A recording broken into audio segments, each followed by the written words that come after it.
Palpation में सबसे पहले हमने क्रेपिटस और टेंडरनेस देखनी है। क्रेपिटस और टेंडरनेस, ये सवाल पूछ लेते हैं, व्हाट इज वीज, what is crepitation, what is craps. तो क्रैप्स वो होते हैं जो पाल्पेबल, जो आपको साउंड सुनाई दे ना, पाल्पेशन में अगर आपको कोई साउंड है उसको हम कहते हैं क्रैपिट्स। और क्रेपिटेशन जो होते हैं वो अस्कल्टेशन में सुनाई देते हैं और वो क्रैकलिंग साउंड। जो वीज होती है वो रोंकाई, अगर हमें सुनने लग जाए ऑन इंस्पेक्शन में, मैं खड़ा और मुझे इसकी सांस लेने में वीज आने लग जाए तो उसको हम वीज कहते हैं। ये वाइवा क्वेश्चन है, ये पूछ लेते हैं शॉर्ट में, मतलब विस्लिंग साउंड जैसे वो हमें सुनाई देने लगे। वही रोंकाई जो हमने अस्कल्टेशन में सुनने होते हैं, रोंकाई होते हैं म्यूजिकल साउंड, वो अगर हमें यहाँ बगैर अस्कल्टेशन के सुनने लग जाए ना, सेट के, तो हम उसको कहते हैं ये वीज है। तो वीज है। और स्ट्राइडर होता है, स्ट्राइडर वो तो इंस्पायरेटरी, वो तो आगे बताएंगे। अच्छा, सही। मेनली जो स्टार्टिंग में बता, उसके बाद पाल्पेशन हम देख रहे हैं, क्रेपिटस भी देखनी है और हमने टेंडरनेस भी। सबसे पहले एपिक्स को देखेंगे, हम एपिक्स को करें, हाथ रखने का दर्द वगैरह तो नहीं है, आपने पूछ लिया, अल्टरनेटली करनी है, ठीक है ना, हमेशा ये है। फिर आपने ये यूँ भी कर सकते हो, उसके नीचे ये हम टेंडरनेस है करें, पूरे कोई स्पेसिफिक साइन नहीं है कि आपने इस तरह करना है, लेकिन आपने बस जाना ज़रूर है। एपिक्स पे गए हो, मैंने एपिक्स पे किया, इसमें मुझे टेंडरनेस भी पता लग गई। और क्रैपिट्स क्या होते हैं, अगर ये सबकुटेनियस एम्फाइसीमा का एयर फंसी होगी ना, तो मैं करूँगा तो मुझे पता लगेगा कि ये कोई साउंड अंदर आ रही है, इसे कहते हैं क्रैपिट्स।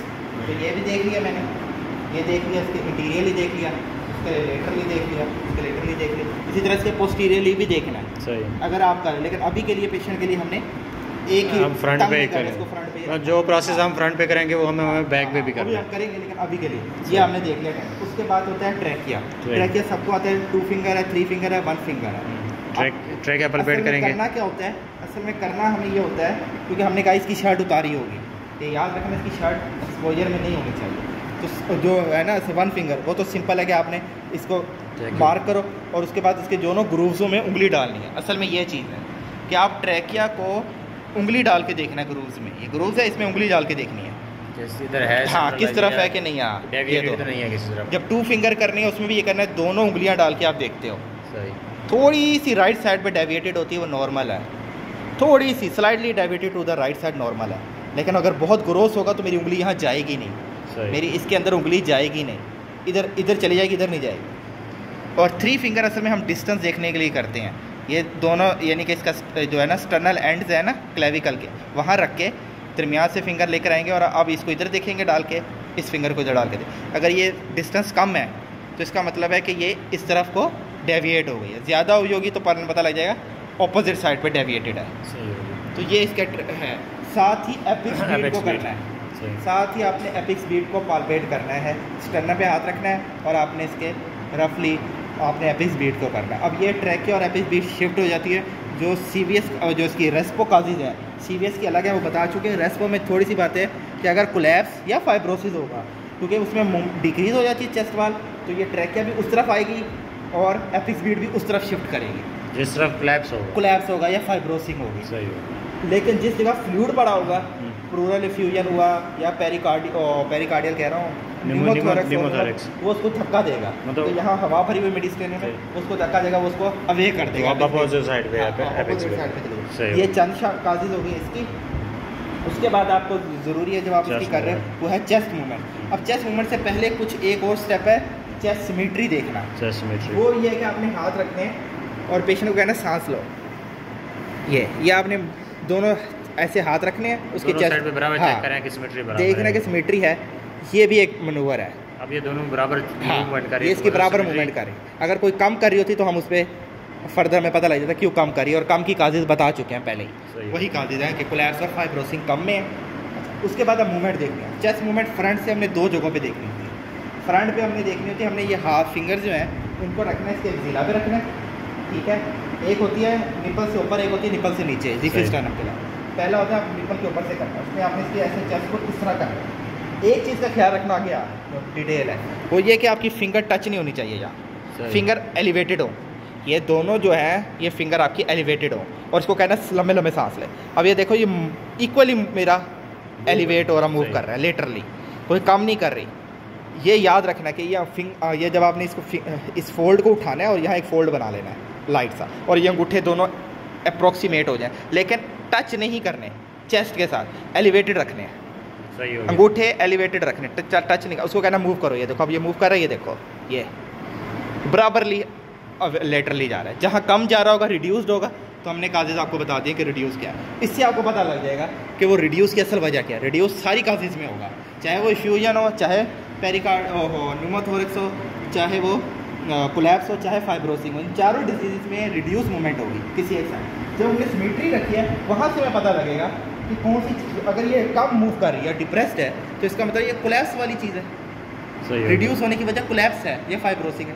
या अगर ये एलिवेटेड है और कम मूव कर रही है, तो इसका साफ पता लग जाएगा कि ये इफ्यूजन है या न्यूमोथोरक्स है।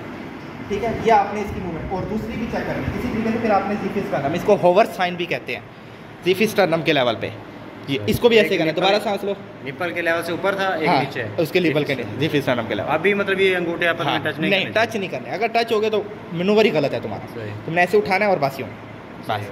उसके बाद है एक्सपेंशन, कोई है इंची टेप, इंस्पेक्शन।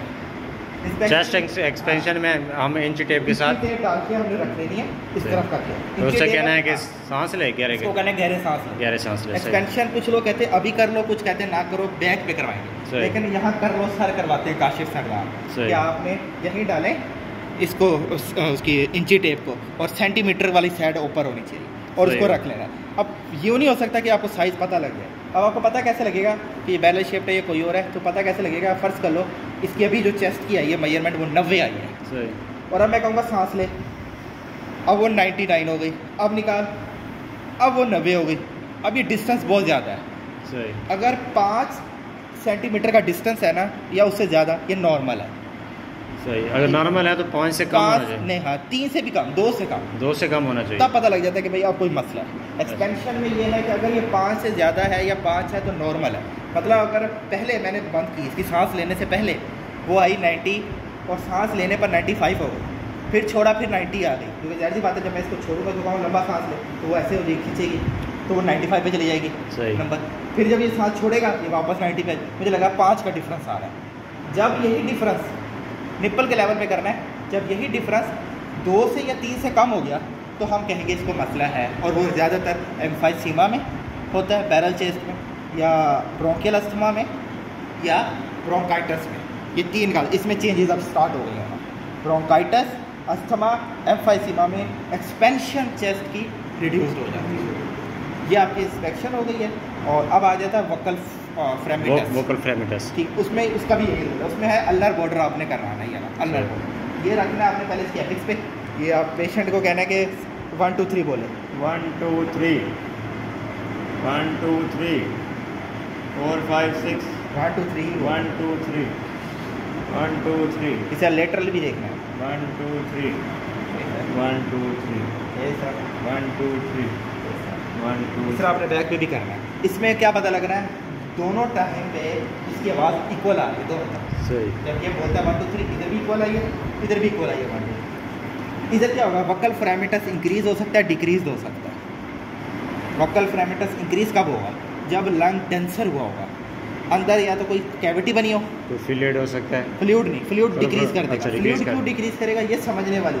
जब ये 1 2 3 बोलेगा आगे फ्लूइड होगा, हम एपिक्स बीट जब फ्लूइड होती है हमें मिलती है एपिक्स बीट, क्योंकि वो ट्रांसमिटेड वेव है।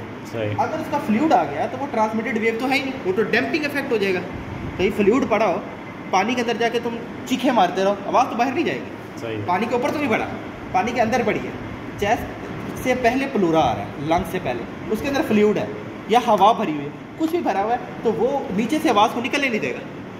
जो मर्जी कर लो, पानी के अंदर बैठ के तुम चीखो मारो, जो मर्जी करो, आवाज़ नहीं जाएगी। सही हो गया। या हवा भरा बैलून के अंदर जितनी मर्जी चीखे मारते रहो, आवाज़ नहीं आएगी। सेम इसी कंडीशन में इन दोनों में नहीं आएगी। तो ये याद रखना कि प्लूरल इफ्यूजन हो गई, न्यूमोथोरस होगा, न्यूमोथोरस हो गया, वोकल फ्रेमिटस डिक्रीज हो जाएगी, डिक्रीज हो जाएगी, डिक्रीज हो जाएगी। अच्छा सही है। इंक्रीज किस में होंगे, जिसमें या तो अब जैसे हमारा कमरा है, ये कैविटी बनी हो, बंद कर दो सारे, और मैं बोलूँ आवाज़ घड़ घूमेगी, जैसे वो इको इफेक्ट आएगा। इको इफेक्ट किस किस में आएगा, जहाँ डेंसर लंग्स का टिश्यू डेंसर हुआ होगा। एक तो इसका डेंसर हुआ होगा कंसोलिडेशन में, कोई कंसोलिडेशन होगी, लंग्स हार्डनिंग हो गई है, तो मैं हार्ड चीज़ पे मारूंगा, वो ज़ोर से आवाज़ करेगा एज कम्पेयर टू वो नरम पानी के नसीबत। तो एक तो उसमें बढ़ जाएगी। दूसरा किस में बढ़ेगी कि जिसके अंदर कैविटी बनी हो, जैसे टीबी का पेशेंट है, उसके अंदर कैविटी बन गई होगी, इतने मोटे मोटे सुराख हुए होते हैं लंग्स के अंदर, तो उस कैविटी के अंदर आवाज़ गूंजेगी। और इसलिए वक्कल फ्रेमेंटस इंक्रीज़ हो जाता है। ये 2 काजेज़ में इंक्रीज़ हो जाएगा, और डिक्रीज़ की काजेज़ मैंने आपको बता दी कि प्लूरल रिफ्यूजन वगैरह, हालांकि वो सब चीज़ों में एलिवेट कर रहा था, लेकिन यहाँ आके वक्कल फ्रेमेंटस को वो डिक्रीज़ करा दिया। ये हो गई तुम्हारी वक्कल फ्रेमेंटस। पल्पेशन इसके साथ हमारी कंप्लीट हो गई। यही कुछ हमने पेशेंट की बैक पे भी करना अभी हम कर रहे हैं तो इसको बता देते हैं ना। ये इसको एक और, क्योंकि शर्ट उतरी होगी तो आपने इसकी एपिक्स भी हाथ रख के देख लेने एपिक्स पे। ये वक्कल फ्रेमेंटस है, इसमें भी आपने क्रेपिटेशन वगैरह ना, जो हमने टेंडरनेस कहा था वो भी देख लेनी है। एक्सपेंशन यहाँ चेक करा लेते हैं, ज़्यादा बेटर है एक्सपेंशन। इसकी भी चेस्ट मूवमेंट 3 है, इसमें 3 जगहों पे करनी है। एक है तरीका ये कि आपने ट्रेपीजियस पे हाथ रखना है और आपकी फिंगर जो हो वो एलिवेट कर रही हो किधर, इसके सुप्रा क्लेविकुलर फोसा पे, ऐसे सांस लो लंबे लंबे। मैं उंगली देख रहा हूँ, मेरी उंगलियों की वो देखनी है ऊंचाई, दोनों इक्वली मूव कर रही हैं उंगलियाँ। ट्रेपीजियस पे आपने रखना है, इसका अपना रेस्ट कराना है और फिंगर्स को फ्रीली छोड़ देना उसका सुप्रा क्लेविकुलर एरिया, और कहना है लंबे लंबे सांस लो। और आपने फिंगर की मूवमेंट देखनी है कि आपकी फिंगर की एलिवेशन क्या कर रहा है। इसी तरह इसमें भी है, इसमें आपने एक इस लेवल पे करना है, ये देखो, और टच नहीं करना। फिर एक और इस लेवल पे, क्योंकि ये बेजल साइड ज़्यादा जाती है, यहाँ 11 तक होते हैं, यहाँ लंग्स 7 इंटरकोस्टल स्पेस तक होते हैं, यहाँ 11 तक होते हैं, इसलिए आपने एक और यहाँ कर लेना है, एक और नीचे भी करना है। तो यहाँ 3 साइडों पर है, फ्रंट पे 2 साइडों पर है, बाकी वही स्टेप्स हैं जो थे। इसमें आप क्रेपिटस भी देख लिया, वोकल फ्रोमेटर, इसमें भी आपने देखना है 1 2 3, और यहाँ तक जाना है बेजल तक 1 2 3 कहते हैं, बस ठीक है।